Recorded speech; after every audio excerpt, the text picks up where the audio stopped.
Excuse my bad hair, did not want to do it today. But let's focus on the matter at hand, the video today. So, you want to learn the magician's code, the secret. You want to learn the language so that if you go to a bar and you hear someone whisper, Ars Estelar Artem, you want to know what that means. You know that it's another magician. You want to know how that sentence will tell you exactly what denomination they're from and what sun year they're made. So let's begin. This right here, this is our alphabet. I know it's a lot to muster, and that's because it's fake, because I'm lying to you. None of that I just said is true. There's no secret language, there's no code. I'm sure somewhere out there's something to decipher, something interesting, but not here. Today we're just talking about slang.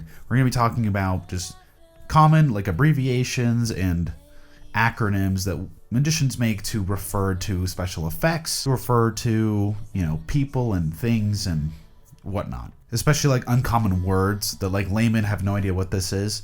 So if you guys are new to magic, this video is going to be super helpful for you guys to figure out what does ACR mean, what is ACON. And even if you're not a beginner, even if you've been here for a while, some of these are new. Some things I actually found while making this video. I had no idea, I've never heard it before, but I absolutely believe it's been used. I just haven't encountered it yet. If you guys have not heard of these before and are learning this for the first time, I can promise you it's gonna be super helpful, because you can go on YouTube, you guys find a video and they're gonna say, all right guys, we're gonna be talking about my ACR, and you're gonna be wondering what the heck is that. But with this lingo, just a couple of words that you'll learn and some acronyms like texting, just like abbreviations and things, you're gonna be able to understand what we're talking about a lot quicker. It's gonna be a lot smooth sailing from here. It's getting old and now we're young and soon die. Nothing lasts forever.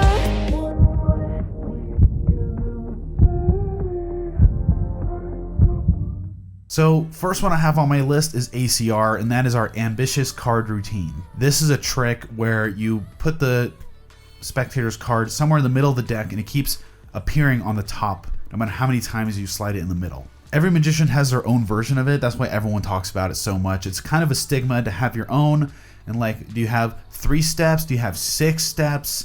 Do you have 12? It's a big jump. Some people like just endlessly do it and it gets a little dull. Some people do only a couple of steps. I only have 4 phases in my ACR, but that's why it's such a big stigma. Everyone likes to compare and talk about what their ACR includes. Next on the list is CTP or C2P. This is card to pocket. Essentially, the magician will spread out the cards. They can pick anyone they'd like, and then that card will end up in the magician's pocket. There's hundreds of variations on this. Hundreds of people also like to compare this as well because they like to see how do you do it. I have a kicker ending for mine, so I show that I've been palming their card into my pocket and then pull it out. And then I put it back in the deck and I say, if that's true, watch my empty hand, and then I pull it out of my pocket one more time. That's how I prefer to do it. That's how I've done it for a long time. Just go look up all the types of C2Ps there are. There's a lot of them. And there's variations of like ending up in someone else's pocket, or just impossible location is a very popular routine. It ends up in your shoe, or it ends up in someone's purse, ends up in my wallet, whatever. Like there is a lot of impossible locations. This is just a really famous one, card to pocket. Next up on the list is EDC, or everyday carry. This is just something that you're gonna carry on you every single time you leave the house. What do you take with you? For me, I have a big bag of things, but I'll take like a couple of extra cards to like fiddle with, and then one that I actually do magic for that day. I have 3 wallets. One of them is a card to wallet routine, and that actually came with 2 wallets. The big wallet goes in my right back pocket, and then we'll have the routine of card to wallet. Then in my back left pocket, I have the smaller wallet that came with it, and I hold cards in there, so gimmicks and things, so if I ever need to pull that out, I just take it out. I do have my 3 cardamonte in there, so that goes there, and then my actual wallet for like my driver's license and things, I put predictions in there, like little folded up pieces of paper. I leave that in that wallet. Then I have a couple of Sharpies. I don't know if I have it on me right now. I have a little sleeve that holds a card in it, and that card is blank and says check the finger. So that way I do my Equivoque like that, like almost every single time. So I take out that prediction from my front pocket, set it down somewhere, and then we do the Equivoque, then check the finger. It's the Queen of Hearts. I did a whole video on this, so check that out. It's in the link below. Next up, a question people ask is stage or street. Are you a stage magician or a street magician? That's essentially what they're asking. Do you do more close-up, or do you go on stage and do like big acts like rings and rope and levitation, that kind of thing? I am a street magician. I absolutely love doing close-up, and I love going out in the middle of an audience, finding people. That's my bread and butter, but I happily will do all sorts of other things. I've done stage before. It's been fun. I love it. Just a different style. It's just not my prominent style. Another thing you'll hear a lot is angles. Is it angle sensitive? They're asking is, if I buy this trick from online, do I have to be very secretive? Can they only see it from the front? Because if I'm doing the magic from the side, will they see it? Can they see the sleight of hand that I'm doing? So angle sensitive is a trick that is really hard to do because it's only like you can see it from one face-on direction. Next up on the list is transpo. So people, especially in tutorials on YouTube, are like, we're gonna do a transpo. We're gonna do a little transpo tutorial, guys. Have you guys seen this transpo yet? A transpo is a routine where one card teleports to another location. Now, by that, it's pretty visual. Almost every time that you say transpo, it's like a visual routine. So a good example is a Joker sandwich, right? So you have two cards and they're absolutely empty, and just after a little shake, you'll notice that one card comes in between them, and that would be a transpo, something that teleported in between those two cards. And that could be for coins also. You could transpose coins, and that's a pretty fun routine as well. I'm terrible at coin magic. I do like very minimal stuff. So that way, you know, if I'm out in the street, I usually have quarters in my pocket or something. I can do that. Next up on the list is clean. This is pretty self-explanatory. Was it a clean routine? Did I flash or anything? Did I reveal the secret, or was it clean? And that leads me to the next one. That's flash. Flash is when you reveal the trick because you flashed the sleight. Everyone saw you do a double lift. Convincer.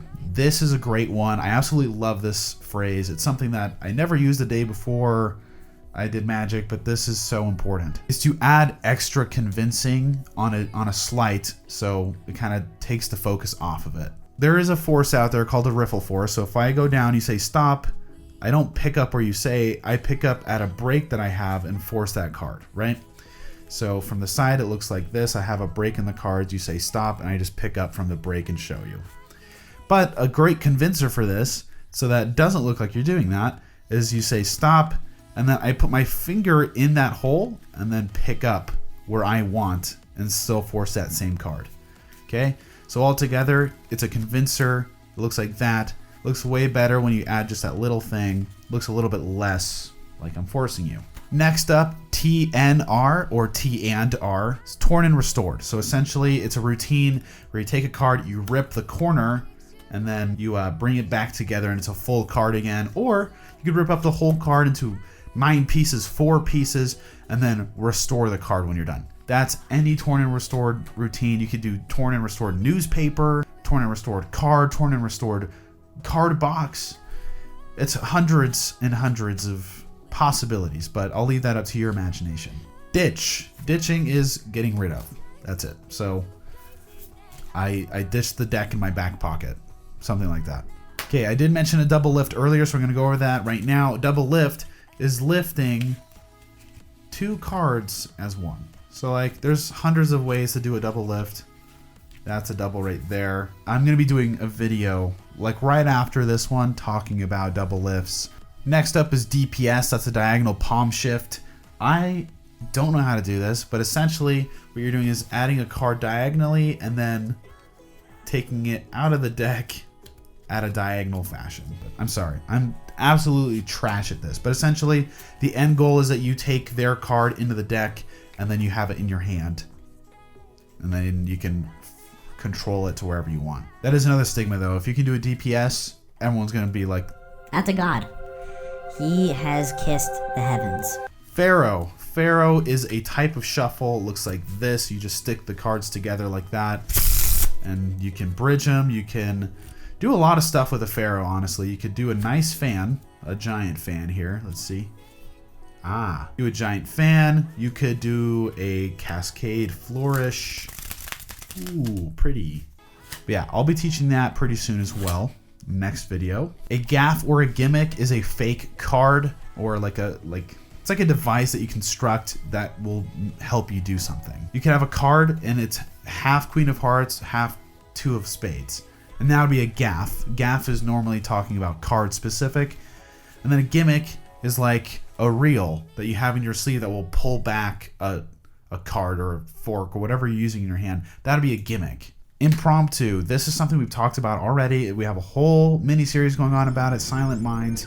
But impromptu is anytime, anywhere, like any deck of cards or whatever.